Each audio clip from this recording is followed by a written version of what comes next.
Everyone, and welcome to KREM 2 News at Noon. I'm Laura Papetti. It is good to see you on this snowy Tuesday. That's right. Let's take a live look outside at this noon hour.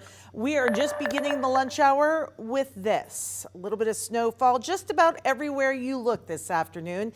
As we take a live look over Riverfront Park in downtown Spokane, you can see it coming down on the KREM 2 live shot there. And we're going to join meteorologist Thomas Patrick. He is in studio with me, tracking the very latest of what's happening throughout the region. Hi, Thomas. Yeah, good afternoon, Laura. A flurry of activity over downtown Spokane, but you may have noticed quite clearly that the snow hasn't stuck to the ground just yet. We're getting close to that happening, but as of the noon hour, no accumulations at the moment. But the worst of the snow is over Sandpoint as of this hour. A new snow squall warning was just issued for the Sandpoint area. It might not look like much on Doppler radar, but winds of 30 miles per hour is causing blowing snow, reduced visibilities, and quite possibly road condition deterioration in a very quick manner of time. So if you are driving along Highway 2 or Highway 95, you want to be extra cautious because there could be some icy spots just suddenly because of that snow squall.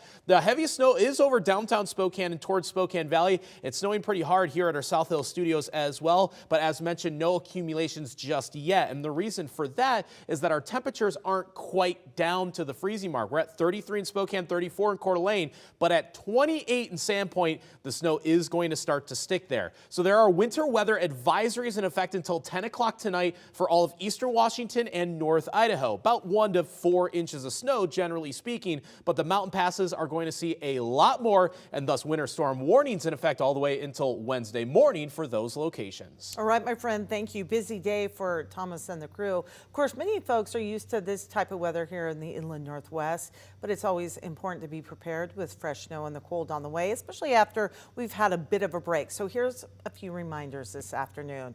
Always dress as if you're going to be stranded, or at least have a warm coat and a blanket maybe in your car with you. Open the garage door before starting your car. This prevents carbon monoxide buildup, which of course can be extremely hazardous. Bring cleaning supplies, or clearing supplies rather, such as a snow brush or ice scraper inside your car for easy access. Back into parking spaces if you can, so it's always easier to leave. And we all know frozen windshield wipers are annoying, so lift them up while not driving your car so you can scrape under there. All right, happening today, Coeur d'Alene City Council is expected to make a decision on the controversial proposed housing development Coeur. KREM 2's Nicole Hernandez has the very latest. So I'm right along Hutter Road right now, and this here is where that new Coeur development would be. As of right now, though, all of this empty land actually is not a part of the city of Coeur d'Alene.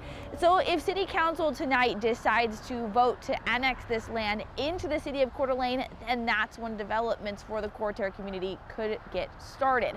Now, back in 2019 is when initial developments for this new community started, and then in 2020 we got a look at the master plan. The Coeur project's initial plan would have brought houses, parks, gardens, and more to the 1,000 acres of land. Now, though, the KC Land Company wants to annex 442 acres of the land to build homes, schools, and businesses. Self-sustaining community. That means you don't have to go out to get a gallon of milk. You can go to the local grocery store. But the development has been controversial with people living in Coeur d'Alene. City officials have had several meetings lasting up to 6 hours about the project where they heard from neighbors. If you vote for the annexation, you're voting against Coeur d'Alene citizens you swore to serve. This needs to be something that's very thoughtful, well thought out. The roads, the traffic, because we live there. So the Coeur d'Alene Planning Commission has already approved the annexation. Next, City Council will have to make their vote. They're planning on voting tonight at 5 o'clock. In Coeur d'Alene, Nicole Hernandez, KREM 2 News.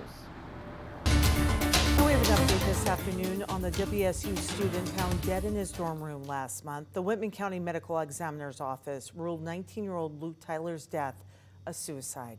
The ME says he died from acute intoxication from alcohol and bupropion, a medication used to treat depression. WSU Police Chief Gary Jenkins told KREM 2 he can't confirm whether or not the medication was originally prescribed to Tyler. WSU police are working with Pullman Police on this ongoing investigation.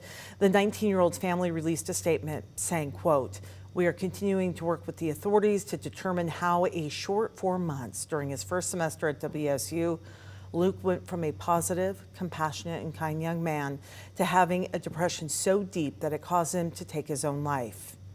He had shared with close friends that he was at his breaking point due to hazing at Theta Chi, and we look forward to learning the truth about his experience. Again, released from the family. KREM 2 also confirmed WSU police are still investigating Luke's death. The family's attorney also says Pullman police are investigating Theta Chi for possible hazing after an online petition claimed that Luke was hazed before his death.